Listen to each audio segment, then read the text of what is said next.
마태복음 5장 13절로 16절입니다. 시작. 너희는 세상의 소금이니 소금이 만일 그 맛을 잃으면 무엇으로 짜게 하리요? 후에는 아무 쓸데없어 다만 밖에 버리워 사람에게 밟힐 뿐이니라. 너희는 세상의 빛이라. 산 위에 있는 동네가 숨기우지 못할 것이요 사람이 등불을 켜서 말 아래 두지 아니하고 등경 위에 두나니 이러므로 집안 모든 사람에게 비추느니라. 이같이 너희 빛을 사람 앞에 비치게 하여 저희로 너희 착한 행실을 보고 하늘에 계신 너희 아버지께 영광을 돌리게 하라. 아멘. 11월의 주제에 맞춰서 빛과 소금이 되어라는 제목으로 말씀을 준비했습니다. 기독교인으로서 가장 기본적이고 쉽다면 쉬운 그러한 주제이고 우리의 신앙생활의 어떤 방향성을 제시해 준다고 할 수가 있습니다. 주님은 오늘 우리들에게 이렇게 정체성을 가르쳐 주셨습니다. 너희는 세상의 소금이다. 너희는 세상의 빛이다. 이렇게 우리가 어떠한 존재인지, 우리의 흔들리지 않는 본질, 정체성이 무엇인지를 가르쳐 주셨어요. 우리는 청소년 시절 때에 많은 고민을 합니다. 자아가 형성되고 인격이 이제 성인으로서 한 걸음 내딛는 그러한 형성 시기에 그 복잡한 마음의 갈등이 매우 큽니다. 그래서 나는 도대체 누구인가? 나는 어떠한 존재이고 어떻게 내가 더 나아가야 되고 내 인생의 방향은 무엇인가? 이것 때문에 많은 고민을 하죠. 그러나 청소년기 때에는 명확한 어떤 답을 찾기가 어렵고 그것으로 고민해 가면서 조금씩 어른이 되어가는 것 같습니다. 우리가 신앙생활 하면서도 예수를 믿고 구원을 받았습니다. 하나님을 아버지라 부를 수 있는 하나님의 자녀가 되었습니다. 하나님의 자녀이고 또 조금 열심히 하면 예수님의 제자로 불려집니다. 우리의 정체성이죠. 하나님의 자녀, 하나님의 동역자, 예수 그리스도의 제자, 예수 그리스도의 증인, 많은 여러 가지 수식 어구가 있습니다. 그런데 오늘 주님께서 직접적으로 돌려서 말하지 않고 너희는 세상의 소금이다. 너희는 세상의 빛이다. 이 정체성을 주셨어요. 빛과 소금이 우리의 정체성이죠. 우리의 영혼의 어떤 본질입니다. 그런데 중요하지 않을 수도 있지만은 넘어갈 수도 있지만은 반드시 기억해야 될 것이 세상의라는 단어입니다. 그냥 빛이 아니고 그냥 소금이 아니고 세상의 빛, 세상의 소금이 되라 이런 말씀을 주신 것입니다. 곧 빛과 소금이지만은 혼자 그렇게 존재하는 것이 아니라 세상과 교류해야 되고 세상에 나아가서 빛의 역할을 해야 되고 세상에 나가서 소금의 역할을 해야 된다는 것을 아주 강력하게 그 짧은 말씀에 주장하고 계신 것입니다. 우리에게 요구하고 계시는 것입니다. 요한복음 1장에 보면은 태초에 말씀이 계시니라라는 말씀으로 이렇게 시작이 됩니다. 예수 그리스도의 이 땅에 오시기 전에 선제성, 하나님과 함께 계시는 예수님의 본질이 말씀이시죠. 근데 그 말씀 안에 생명이 있다라고 요한복음 1장 4절에서 기록했습니다. 그 말씀 안에 생명이 있다. 예수 그리스도의 정체성은 말씀이시며 생명이셔요. 그리고 그 생명은 사람들의 빛이다 이렇게 말씀을 주셨어요. 이 세상 만물을 창조하기 전에 하나님과 함께 계시면서 말씀으로 계시고 생명으로 계시고, 그러나 우리하고는 관계가 없는 그러한 관계일 수가 있습니다. 우리와 전혀 관계가 없는 상태죠. 그러나 예수 그리스도는 그 말씀이 이 세상에 육신이 되어 오셨어요. 그 말씀 속에 있는 생명을 이 땅에 오셔서 많은 사람들에게 그 생명을 공급해 주시러 오셨어요. 예수께는 사람들의 빛으로서, 사람들을 위한 빛으로서 그 빛을 공급해 주러 오셨어요. 왜냐하면 이 세상에 말씀이 없고 생명이 없고 빛이 없기 때문에 이 세상에서 구할 수 없는 것을 주시러 오신 거예요. 우리 사람들이 살아날 수 있는 생명, 영혼의 생명, 우리의 영적 어둠을 밝힐 수 있는 영원한 빛, 이 세상에는 없습니다. 아무리 구해도, 아무리 노력해도, 많은 과학의 높은 수준으로 무엇인가를 만들어낸다 할지라도 말씀 안에 있는 빛과 생명을 이 세상에서는 어떠한 방법으로도 만들어낼 수가 없습니다. 그래서 우리 주님께서 이 땅에 자기 안에 있는 생명을 주시려고 육신으로 오셨어요. 자기 안에 있는 그 빛을 비추러 이 세상에 오신 것입니다. 사람들은 죄로 인해서 말씀을 잃어버렸어요. 그 말씀 안에 있는 생명을 잃어버렸어요. 말씀 안에 있는 빛을 잃어버리고 거짓이 지배하는 세상 속에서 그것이 옳은 것처럼 착각하면서 살아가요. 자신들의 생각, 자신들의 계획, 자신들의 비전이 옳고 선하고 긍정적이고 좋은 것으로 생각하면서 살아갑니다. 하지만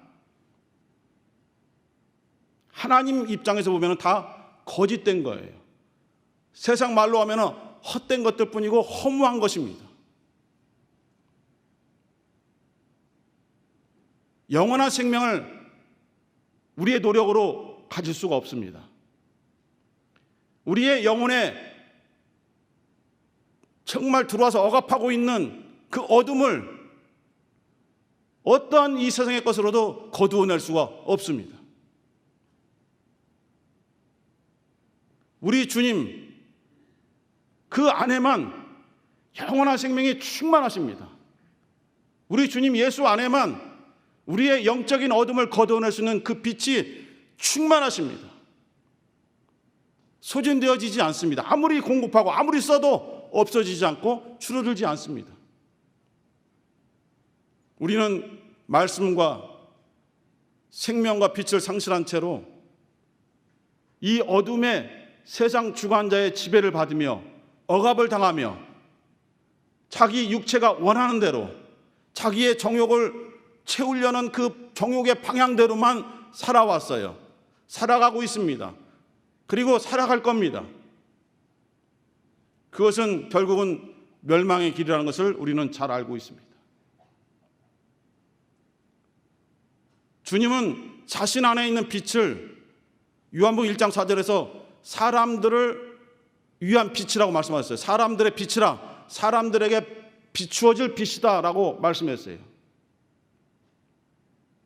그러나 세상 사람들은 너무 오랫동안 어둠의 지배를 받고 어둠 속에서 자신의 가치관을 정하고 어둠 속에서 자신의 정체성을 정하고 살아왔기 때문에, 살아가고 있기 때문에, 살아갈 것이기 때문에 주님께서 주시는 빛을 거절했습니다. 주님이 주시는 생명을 거절했습니다. 불편해요.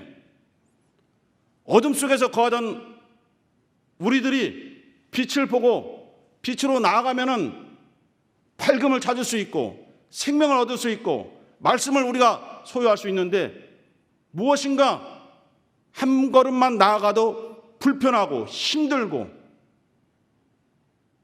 자유를 빼앗기는 것 같은 그러한 느낌을 가져서 그 빛으로 나오지 않습니다. 성경에서 많은 선지자들을 통해서, 많은 말씀들을 통해서 빛과 생명이 되신 주님께서 곧 오시고, 그가 오시면 너희들의 어둠을 밝혀줄 것이고 너희들을 생명으로 인도해 주실 거라는 것을 수도 없이 예언해 오셨어요. 그러면서 그날이 빨리 왔으면 좋겠다, 어둠이 물러가고 빛이 왔으면 좋겠다, 우리 안에 생명을 주는 그날이 빨리 왔으면 좋겠다라고 기도하며 그렇게 지내던 그런 민족도 있었고 그러한 집단도 있었어요. 그러나 막상 오시니까 싫어요. 내 것을 빼앗기는 것 같아요. 나의 자연스러움을 빼앗기고 억압되는 것 같아요. 내 인생의 방향을 빼앗기는 것 같아요. 내 가치관을 빼앗기는 것 같아요. 그래서 싫어요. 거절합니다. 예수께 대항합니다. 우리가 원하는 것은 주님, 선생님이 원하는 그런 방향이 아닙니다. 선생님이 가르쳐주는 말씀은 지금 우리가 살아가는데 전혀 도움이 되지 않고 전혀 적용이 되는 말씀이 아닙니다. 우리에게 필요한 것을 주셔야 됩니다라고 바리새인들이 요구하고 사두개인들이 요구하고 서기관들이 요구하고 장로들이 요구하고 제사장들이 요구하고 백성들이 요구했어요. 그러나 주님은 처음부터 자기 안에 있는 생명을 주시려고 오셨어요. 자신 안에 있는 빛을 주시려고 오셨어요. 끊임없이 생명을 증거하고 끊임없이 빛을 증거하고 끊임없이 하늘을 증거하지만은 계속 이러한 식으로 우리에게 다가오면은 당신은 우리에게 필요 없는 존재요, 당신은 우리를 힘들게 하고 방해하는 존재요, 그러므로 당신은 죽어야 돼요 하고 십자가에 못 박으세요, 저 사람을 십자가에 못 박으세요라고 다 외쳤습니다. 지도자만 외친 것이 아니라 그곳에 모인 모든 백성들이 빌라도를 압박하면서 십자가에 못 박으라고 외쳤습니다. 사실은 우리도 그 당시에 그곳에 서서 같이 외쳤을 수도 있어요. 요한복음 8장 12절에서 주님은 자신의 이 땅에 오셔서 자신의 본질이 무엇인지, 자신의 정체성이 무엇인지를 밝혀주셨어요. 요한복음 8장 12절에 보면은 나는 세상의 빛이다. 나를 따르면, 세상의 빛으로 온 나를 따르면 어두움에 거하지 아니하고 생명의 빛을 얻으리라. 생명의 빛이 뭡니까? 바로 요한복음 1장 4절에 있는 말씀 안에 있는 생명, 이 생명은 사람들의 빛이다, 그거예요. 나의 정체성은, 이 땅에 육신으로 온 나의 정체성은 세상을 밝히는 빛이다. 빛을 밝히는 내게로 나와서 나를 따르라. 그 순간부터 더 이상 너희들은 어두운 가운데 거하지 않고 어두운 가운데 행하지 아니하고 너희들은 내 안에서 나오는 생명의 빛을 얻게 될 것이다. 강력하게 선포하셨어요. 그래서 우리를 비롯한 일부 사람들이 예수 그리스도의 말씀을 귀담아 듣고 그 말씀을 받아들였어요. 그리고 주님을 따르기 시작했습니다. 정말 우리에게 어둠이 사라져버렸어요. 우리 안에 정말 이 세상에서 얻을 수 없는 생명의 빛이 우리 영혼에 충만해지기 시작했어요. 주님을 따르는 그때로부터. 그 생명의 빛, 주님을 영접해야 됩니다. 그 말씀을 영접해야 됩니다. 요한복음 6장 63절에서 주께서 말씀하기를 살리는 것은 영이니 육은 무익하니라.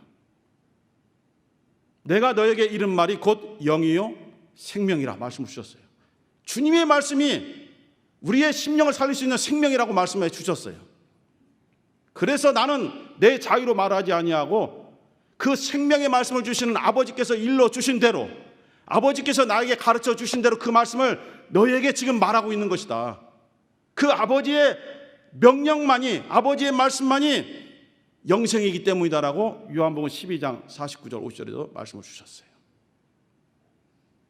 주님은 말씀을 주시든지 손을 내밀어 병을 고치시든지 이적을 행하셔서 그 흔들리는 바다를 잠잠케 하고 죽은 자를 살리는 이러한 여러 가지 사역을 통해서 공통된 것은 자기를 따른 자들에게 빛을 주셨다는 거예요. 생명을 주셨다는 겁니다. 예수께 나온 자는 어느 누구도 소외받지 않고 주님께서 다 받아들이셨어요. 어린아이들이 떠들면서 다가오니까 제자들이 막아섰어요. 참자말하는 거예요. 주님께서 막지 말라는 거예요. 내게 나오는 자는 그 자가 어린이라도 막지 말라는 거예요.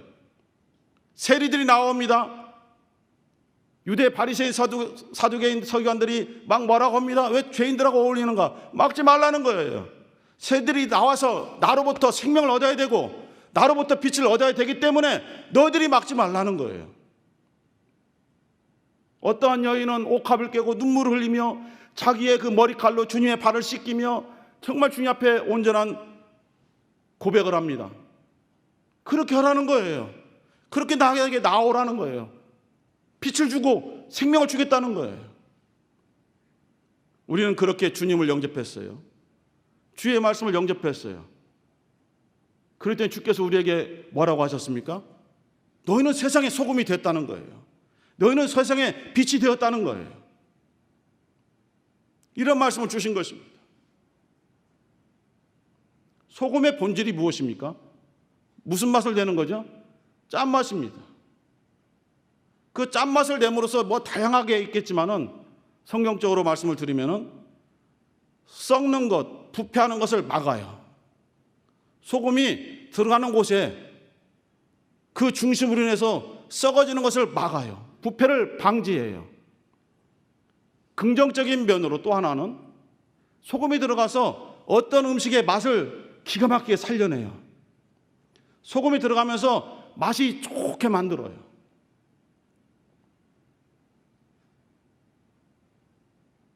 이렇게 소금의 본질은 짠맛으로서 타락, 부패를 방지하고 좋은 맛을 내게 돕는 역할인데 소금이 짠맛을 잃어버리면 아무 쓸데가 없다는 거예요. 그것을 가지고 있을 필요가 뭐가 있습니까? 짠맛을 안 내는데 그래서 밖에 내다 버리면 사람들이 그것을 막 밟고 지나간다는 거예요. 오늘 성경의 말씀에. 빛의 본질은 뭡니까? 밝음이죠. 비치는 겁니다. 자신만 밝은 것은 빛의 역할이 아니에요. 자기의 밝음만 자기가 소유하면 그건 빛의 본질이 아니에요. 빛의 주변에 있는 것들을 전부 다 밝혀야 돼요. 어둠을 물리치는 본질을 가지고 있습니다. 그리고 어둠 속에서 그 빛을 보고 나오게 만드는 그런 역할을 가지고 있어요. 그런데 그 빛이 비추는 역할을 하지 않는다면, 소금이 짠맛을 잃어버린 것처럼 빛을 비추는 그 역할을 잃어버린다면 쓸데없다 이거예요.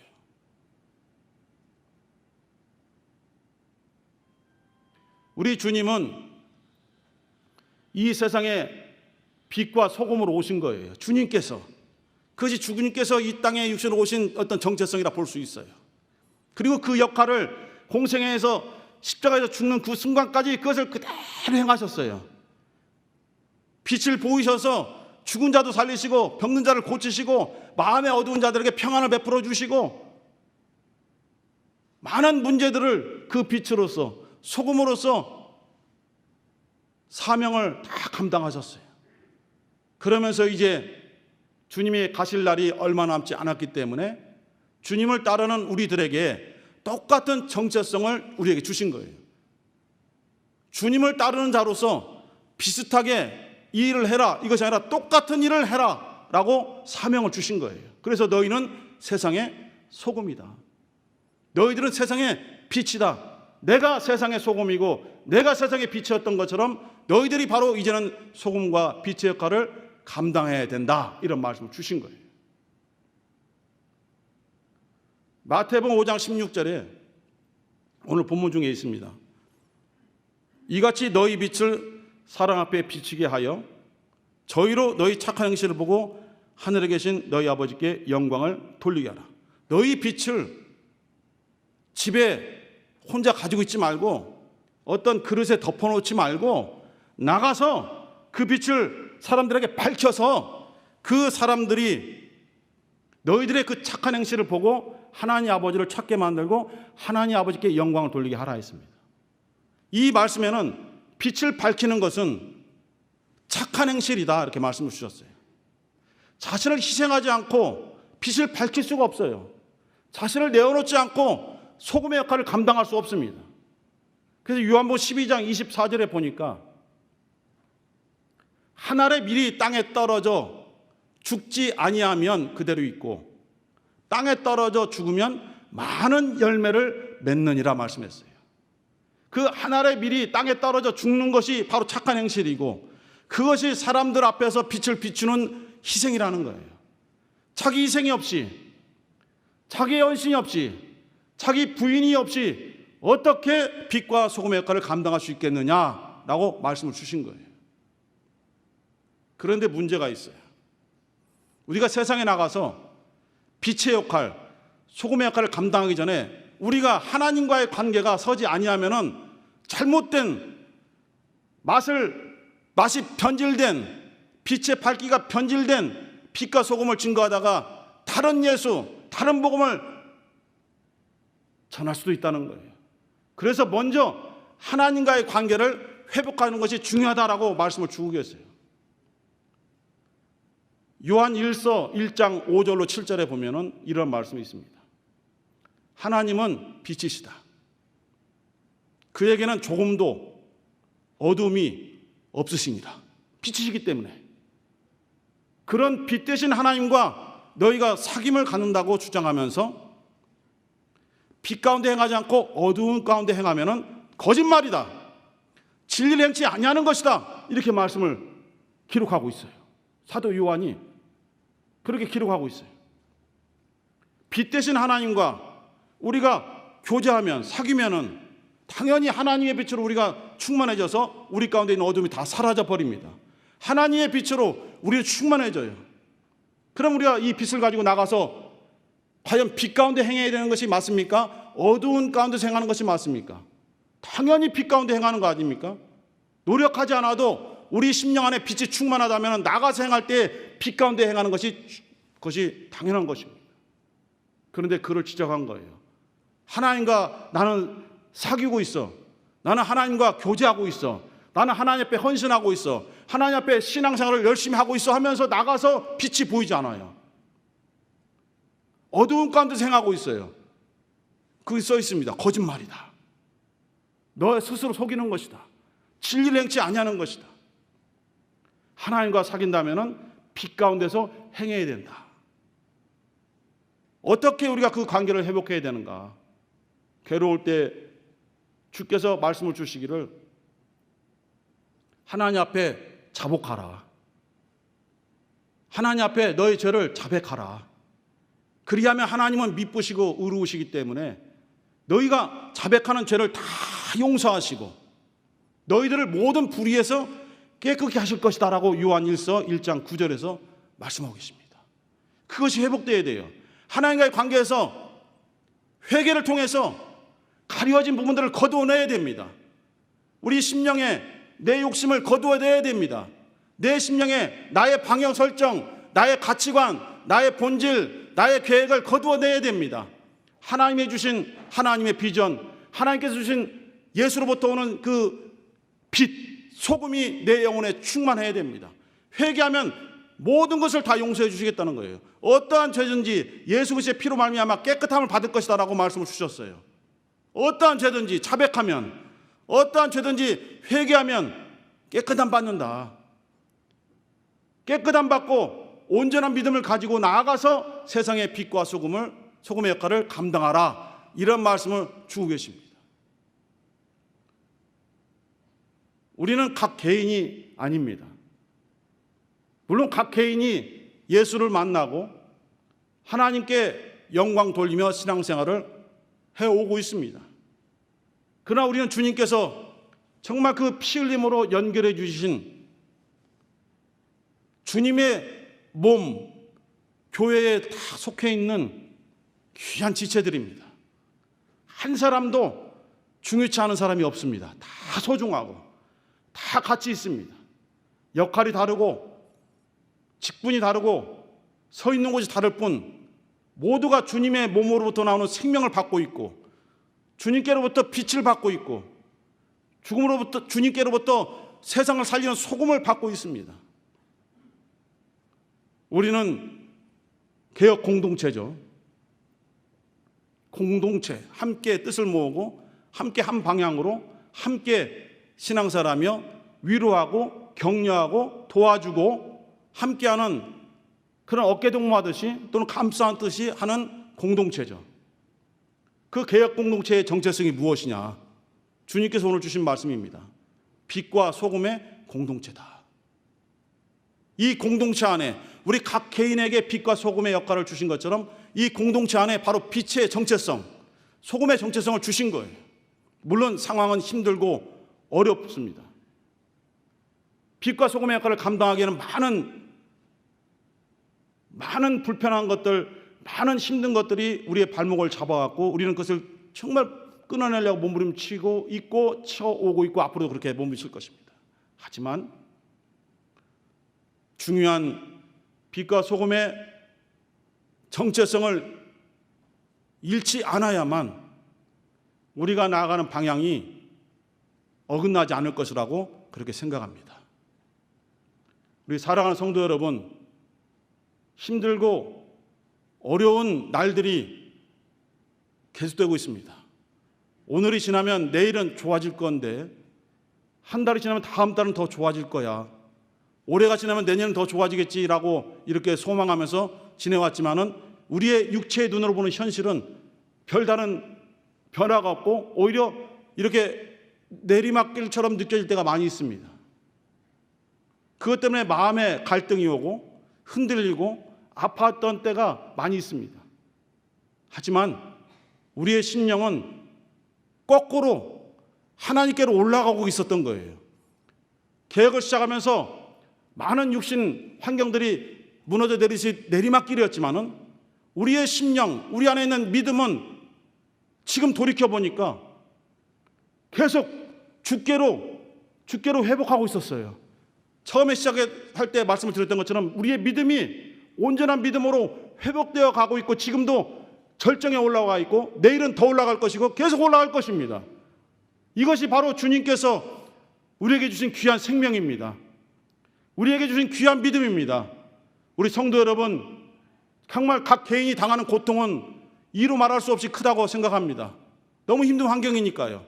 하지만 내 영혼에 주신 주님의 생명, 내 영혼에 주신 주님의 살아있는 말씀, 운동력 있는 말씀, 자외 낯선 것보다 더 예리하여 혼과 영과 및 관절과 골수를 찔러 쪼기까지 하며 그 마음의 생각과 뜻을 감찰하시는 하나님의 말씀이 내 심령에, 우리의 심령에 충만하기 때문에 여러분들은 계속 하늘을 향해서 계단을 밟고 올라가며 주님께로 올라가는, 승리하는, 성공하는 주님의 기쁨을 가지고 빛과 소금의 역할을 감당하는 우리 사랑하는 빛과 소금의 공동체 모두 성도 되시기를 주 예수의 이름으로 간절히 축원합니다.